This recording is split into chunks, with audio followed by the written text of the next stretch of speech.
ವಿಶಾಖಪಟ್ಟಣದಲ್ಲಿ ನಡೆದಂತ 4ನೇ ಟಿ20 ಪಂದ್ಯದಲ್ಲಿ ಭಾರತ ನ್ಯೂಜಿಲೆಂಡ್ ಎದುರು 50 ರನ್ಗಳ ಅಂತರದ ಒಂದು ಹೀನಾಯವಾದಂತಹ ಸೋಲನ್ನ ಕಂಡಿತ್ತು. ಇನ್ನು 4ನೇ ಟಿ20 ಪಂದ್ಯದಲ್ಲಿ ಟೀಂ ಇಂಡಿಯಾ ಕಂಡಂತ ಒಂದು ಹೀನಾಯ ಸೋಲಿನ ಬಗ್ಗೆ ಟೀಂ ಇಂಡಿಯಾದ ಮಾಜಿ ಆಟಗಾರ ವೀರೇಂದ್ರ ಸೆಹ್ವಾಗ್ ಏನು ಹೇಳಿದ್ದಾರೆ ಎಂಬುದರ ಡೀಟೇಲ್ಸ್ ಅನ್ನ ಈ ವಿಡಿಯೋದಲ್ಲಿ ನಾವು ನಿಮ್ಮ ಜೊತೆ ಶೇರ್ ಮಾಡಲಿದ್ದೇವೆ. ಈ ಸುದ್ದಿಯ ಡೀಟೇಲ್ಸ್ ಅನ್ನ ಕೊಡುವುದಕ್ಕಿಂತ ಮುಂಚೆ ನೀವು ಟೀಂ ಇಂಡಿಯಾದ ಅಭಿಮಾನಿಗಳಾಗಿದ್ದಲ್ಲಿ ಈ ವಿಡಿಯೋಕ್ಕೊಂದು ಲೈಕ್ ಮಾಡಿ. ಹಾಗೆ ಟೀಂ ಇಂಡಿಯಾದಲ್ಲಿ ನಿಮಗೆ ಯಾವ ಆಟಗಾರ ತುಂಬಾ ಇಷ್ಟ ಎಂಬ ನಿಮ್ಮ ಅನಿಸಿಕೆಯನ್ನ ತಪ್ಪದೇ ಕಮೆಂಟ್ ಬಾಕ್ಸ್ ಅಲ್ಲಿ ತಿಳಿಸಿ ಕೂಡ. ವಿಶಾಖಪಟ್ಟಣದಲ್ಲಿ ಭಾರತ ಮತ್ತು ನ್ಯೂಜಿಲೆಂಡ್ ತಂಡಗಳ ನಡುವೆ ನಡೆದಂತ 4ನೇ ಟಿ20 ಪಂದ್ಯದಲ್ಲಿ ಟಾಸ್ ಅನ್ನ ಗೆದ್ದಂತ ಭಾರತ ಮೊದಲು ಫೀಲ್ಡಿಂಗ್ ಅನ್ನು ಆಯ್ಕೆ ಮಾಡಿಕೊಂಡಿತು. ಇನ್ನು ಟಾಸ್ ಸೋತು ಮೊದಲು ಬ್ಯಾಟಿಂಗ್ ಇಳಿದಂತ ನ್ಯೂಜಿಲೆಂಡ್ ತಂಡ ನಿಗದಿತ 20 ಓವರ್ನಲ್ಲಿ 7 ವಿಕೆಟ್ಗಳನ್ನ ಕಳೆದುಕೊಂಡು 215 ರನ್ಗಳನ್ನ ಹೊಡೆಯಿತು. ಇನ್ನು ಗೆಲುವಿಗಾಗಿ 216 ರನ್ಗಳ ಗುರಿಯನ್ನು ಪಡೆದಂತ ಭಾರತ 18.4 ಓವರ್ನಲ್ಲಿ 165 ರನ್ಗಳಿಗೆ ಆಲ್ಔಟ್ ಆಗುವುದರ ಮೂಲಕ 4ನೇ ಟಿ20 ಪಂದ್ಯದಲ್ಲಿ ಭಾರತ ನ್ಯೂಜಿಲೆಂಡ್ ಎದುರು 50 ರನ್ಗಳ ಅಂತರದ ಒಂದು ಹೀನಾಯವಾದಂತಹ ಸೋಲನ್ನ ಕಂಡಿತು.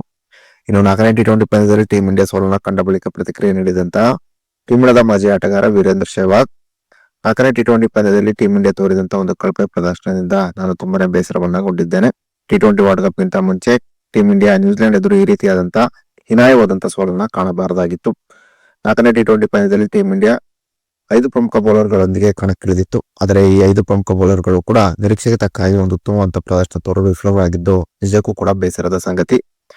4ನೇ ಟಿ20 ಪಂದ್ಯದಲ್ಲಿ ಹಾರ್ದಿಕ್ ಪಾಂಡ್ಯ ಆಗಲಿ ಶಿವಮ್ ದುಬೆ ಆಗಲಿ ಬೌಲಿಂಗ್ ಅನ್ನ ಮಾಡಲಿಲ್ಲ. ಹೇಗಿದ್ದರೂ ಕೂಡ ಟೀಂ ಇಂಡಿಯಾದ ಪ್ರಮುಖ ಬೌಲರ್ಸ್ಗಳು ಯಾಕಾಗಿ ಒಂದು ಉತ್ತಮವಾದ ಪ್ರದರ್ಶನವನ್ನ ತೋರಲಿಲ್ಲ ಎಂಬುದೇ ನನಗೆ ಗೊತ್ತಾಗಲಿಲ್ಲ.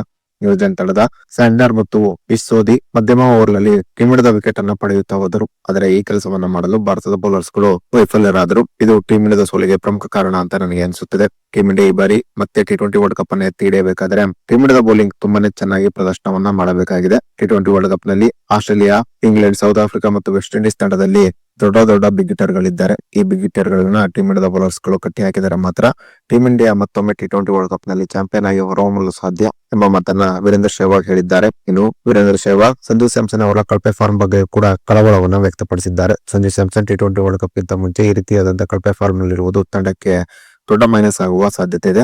ಸಂಜು ಸ್ಯಾಮ್ಸನ್ ಬಹುಬೇಗನೆ ತಮ್ಮ ಫಾರ್ಮ್ ಗೆ ಮರಳಬೇಕಾಗಿದೆ. ಇಲ್ಲವಾದರೆ ಟಿ20 ವರ್ಲ್ಡ್ ಕಪ್ ನಲ್ಲಿ ಅಭಿಷೇಕ್ ಶರ್ಮಾ ಜೊತೆ ಇಶಾನ್ ಕಿಶನ್ ಟೀಂ ಇಂಡಿಯಾದ ಆರಂಭಿಕ ಬ್ಯಾಟ್ಸ್ಮನ್ ಆಗಿ ಕಣಕ್ಕಿಳಿಯಬಹುದು. ಹೀಗಾಗಿದ್ದಲ್ಲಿ ಸಂಜು ಸ್ಯಾಮ್ಸನ್ ತಂಡದ ಪ್ಲೇಯಿಂಗ್ ಇಲೆವೆನ್ನಿಂದ ಹೊರಹೋಗಬೇಕಾಗುತ್ತದೆ ಎಂಬ ತಮ್ಮ ಅನಿಸಿಕೆಯನ್ನ ವೀರೇಂದ್ರ ಸೆಹ್ವಾಗ್ ಹೊರಹಾಕಿದ್ದಾರೆ.